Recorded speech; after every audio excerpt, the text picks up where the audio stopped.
வணக்கம் நண்பர்களே, நாம இன்னைக்கு இந்த வீடியோவில் என்ன ஒரு முக்கியமான தகவலை பற்றி பார்க்க போகிறோம் அப்படின்னு சொல்லிட்டு பார்த்தீங்கன்னா, இப்போ இந்த விஜய் டிவியில் ஒளிபரப்பாயிட்டு இருக்க CWC சீசன் 7ல் போயிட்டு இருக்க பிரச்சனை அப்படிங்கிறது எல்லாருக்குமே நல்லா தெரியும். வாட்டர்மெலன் ஸ்டார் அப்படின்னு சொல்லப்படுற திவாகருக்கும், இந்த பக்கம் மாகாபா, புகழ் மற்றும் கானா வினோத் அப்படின்னு சொல்லிட்டு இவங்க 4 பேருக்கும் நடக்கிற பிரச்சனை அப்படிங்கிறது எல்லாருக்குமே தெரியும்.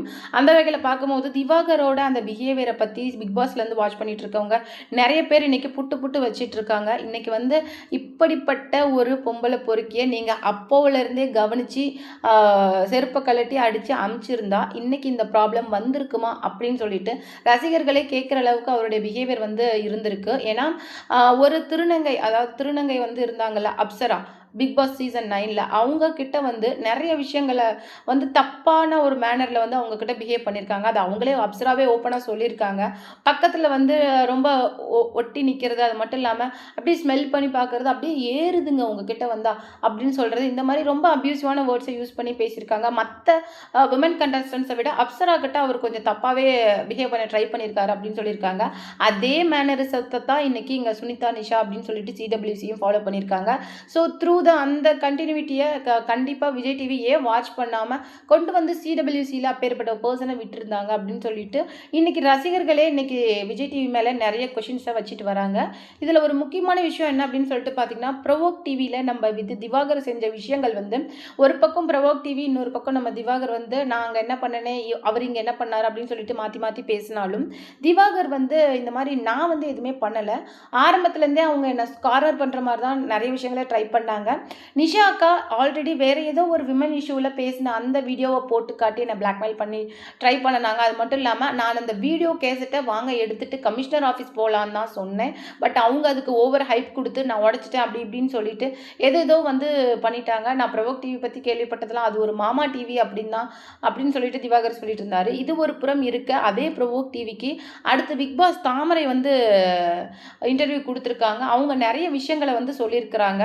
அதுக்கு எதிராக திவாகர் கொடுத்த அந்த விஷயங்கள் பதிவை தான் நாம் இந்த வீடியோவில் டீட்டெயிலாக பார்க்க போகிறோம். வீடியோக்குள்ளே போகிறதுக்கு முன்னாடி நீங்கள் நம்ம சேனலுக்கு பற்றி இருந்தால் மறக்காம நம்ம சிபி ட்ரெண்டிங்கை சப்ஸ்கிரைப் பண்ணி ஃபாலோ பண்ணிக்கோங்க. ஒரு பக்கம் ப்ரவோக் டிவிக்கு வந்து பிக் பாஸ் தாமரை என்ன சொல்லியிருந்தாங்க அப்படின்னு சொல்லிட்டு பார்த்தீங்கன்னா, நான் வந்து அந்த பர்சனை வந்து பார்த்ததே இல்லை ஃபஸ்ட்டு திவாகர். ஆனால் நிறைய வீடியோஸில் அவரை பார்த்துருக்குறேன். ஆனால் பேசும்போது நீங்கள் நல்லா கவனித்து பார்த்துருக்கிறீங்களா, டாக்ஸிக் டு த கோர் அப்படி தான் இருக்கும் அந்த ஆளோட ஸ்பீச்சு. கேட்கவே அப்படியே வெறுப்பு. நம்மளுக்கு ஆதி காலத்தில் இருந்த ஒரு ப்ராப்ளம் கூட அப்படியே வெளியில் வர அளவுக்கு வெறுப்பாக இருக்கும் அந்த மூஞ்சை பார்த்தாலே.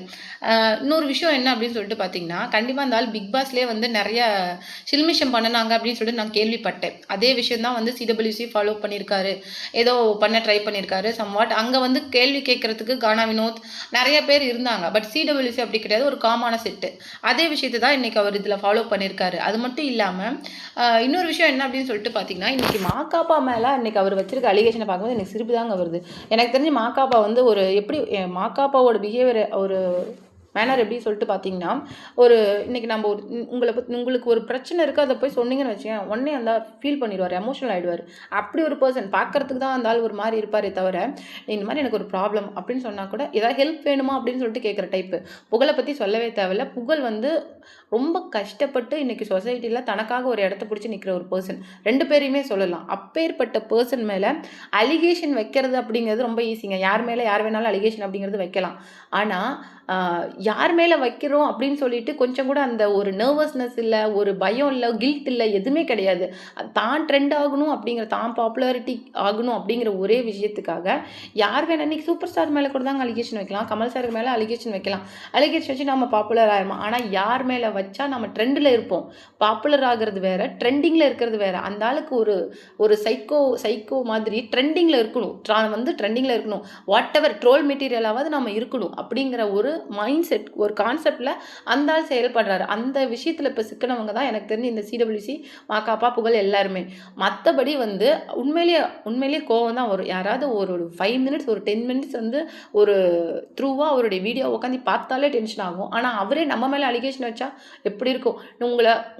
உங்களை குடிக்கிறேன், அதெல்லாம் லேடிஸ் மேட்டரில் வீக்கு, லேடிஸ் கூட தப்பாக இருக்கிறாங்க, நான் வீடியோஸ்லாம் வச்சுருக்கிறேன், சர்டைன் டைமில் வந்து நான் கண்டிப்பாக ரிலீஸ் பண்ணுவேன் அப்படின்னு சொல்லும் போது உங்களுக்கு எப்படி இருக்கும்? உங்களுக்கு கோவம் வருமா இல்லை சிரிப்பீங்களா? சிரிக்கிறது அப்படிங்கிறது வேற, பட் வந்து உள்ளுக்குள்ளே அப்படியே எரியும்ல, அது மாதிரி தான் இன்றைக்கி அவங்களுக்கு இருக்கும். இல்லாத செய்யாத தப்பை செஞ்சான் அப்படின்னு செஞ்சான்னு சொல்லிட்டு கண்டினியூஸாக சொல்லும்போது எப்படி இருக்கும் அப்படின்னு தான் எனக்கு ஃபீல் ஆகுது. எனக்கு தெரியும் மாக்காப்பா வந்து நான் கேள்விப்பட்ட வரைக்கும், நான் பார்த்த வரைக்குமே ஒரு நல்ல பர்சன். இது வரைக்கும் எனக்கு வந்து மாக்காப்பா மேலே எந்த விதமான ஒரு டார்க் நோட்டும் வந்தது கிடையாது. இப்போ தான் ஃபஸ்ட் டைம் வந்து இந்த விஷயத்தையே நான் இந்த மாதிரி அவர் குடிச்சிட்டு செட்டுக்கு வராரு அப்படின்னு சொல்லிட்டு இந்த மாதிரி ஒரு பர்சன் சொல்லி தான் நான் கேள்விப்படுறேன். மற்றபடி சொசைட்டியில் இப்போ நல்ல பொசிஷனில் இருக்கிற நம்ம அர்ச்சனாக்காவாக இருக்கட்டும், இப்போ பிஜே பிரியங்கா அவங்க கூட தான் ஆங்கரிங் பண்ணிட்டு இருக்காங்க. அவங்க யாருமே எந்த ஒரு கோ ஆங்கராக இருக்கட்டும், ஒரு ஃபீமேல் கண்டஸ்டன்ஸாக இருக்கட்டும், யாருமே மாக்காப்பா மேலே எந்த விதமான தப்பு சொன்னது கிடையாது. அப்யூசிவாக பேசுகிறாரு, ஃபன் பண்ணுறாரு, கலாட்டா பண்ணுறாரு அப்படி சொன்னது கிடையாது. அப்படின்னு சொல்லிட்டு ப்ரொவோக் டிவிக்கு பிக் பாஸ் தாமரை வந்து இந்த மாதிரி ஒரு இன்டர்வியூ கொடுத்துருந்தாங்க. இந்த இன்டர்வியூவை பார்த்து நம்ம திவாகர் என்ன பண்ணியிருக்காரு அப்படின்னு சொல்லிட்டு பார்த்தீங்கன்னா, தாமரை வந்து பிக் பாஸ் தாமரை உங்களை நான் ஃபஸ்ட்டு பார்த்ததே இல்லை, நீங்கள் யாருன்னே எனக்கு தெரியாது, என்னையும் உங்களுக்கு அதிகபட்சம் யாருன்னு தெரிஞ்சிருக்காது. தெரியாத என்னை பற்றி நீங்கள் எப்படி வந்து அந்த சேனலுக்கு இன்டர்வியூ கொடுக்கலாம்? என்னை பற்றி உங்களுக்கு பேசுகிறதுக்கு ரைட்ஸ் கொடுத்தது யார் அப்படிங்கிற மாதிரி கேட்டிருக்காங்க. ஆக்சுவலாக வந்து நீங்களும் வந்து ஒரு விஜய் டிவியோட பர்சன் தான் அப்படின்னு சொல்லிட்டு எனக்கு நல்லாவே தெரியும். உங்களை மாதிரி எத்தனை பேர் வந்தாலும் நான் வந்து என்னுடைய கேஸை வாபஸ் வாங்க தயாராக இல்லை. இன்னொரு முக்கியமான விஷயம் என்ன அப்படின்னு சொல்லிட்டு பார்த்தீங்கன்னா, நீங்கள் எந்த மாதிரி பேசுனீங்கனாலுமே உண்மை அப்படிங்கிறது ஒன்று இருக்குது. நான் வந்து நிஷாக்கா கிட்ட தப்பாக நடந்துக்கல அப்படிங்கிற விஷயம் வந்து நிஷாக்காக்கும் தெரியும், ரியாஸ் மாமாவுக்கும் தெரியும், சுனிதா அங்கே இருக்கிற நிறைய பேருக்கு இந்த விஷயம் தெரியும். பட் மாக்காப்பா, புகழ் அவங்கெல்லாம் பக்காவாக பிளான் பண்ணி அவங்களுடைய பவுன்சர்ஸ் மூலமாக என்னை அங்கேருந்து அடித்து விரட்டியிருக்கிறாங்க. கண்டிப்பாக இந்த விஷயம் வந்து ஒரு நாள் வெளியில் வரும். உண்மைங்கிறது ரொம்ப நாள் உள்ளே இருக்காது. கண்டிப்பாக அப்போ உங்கள் முகத்தை நீங்கள் எங்கே வச்சுக்குவீங்க அப்படின்னு சொல்லிட்டு பிக் பாஸ் தாமரை நீலாம் யாரே எனக்கு தெரியாது, கண்டிப்பாக யூ வில் சஃபர் அப்படிங்கிற மாதிரி சொல்லியிருக்காரு. இது ஒரு புறம் இருக்க சிடபிள்யூசியை பேன் பண்ண போகிறாங்க அப்படிங்கிற மாதிரி ஒரு விஷயம் வந்து இன்றைக்கி சமூக வலைதளங்களில் ரொம்பவும் வைரலாக போயிட்டுருக்கு. மோஸ்ட்லி வந்து comedies, first of all comedies work out ஆகலை, ஸ்கிரிப்டட் மாதிரி இருக்குது, அந்த அளவுக்கு வந்து எடுபடலை. டிஜே பிளாக்கெல்லாம் கோமாளியாக விட்டுருக்குறாங்க. அது மட்டும் இல்லாமல் ஜோயாவோட ஆங்கரிங் வந்து கொஞ்சம் மட்டமாக இருக்குது.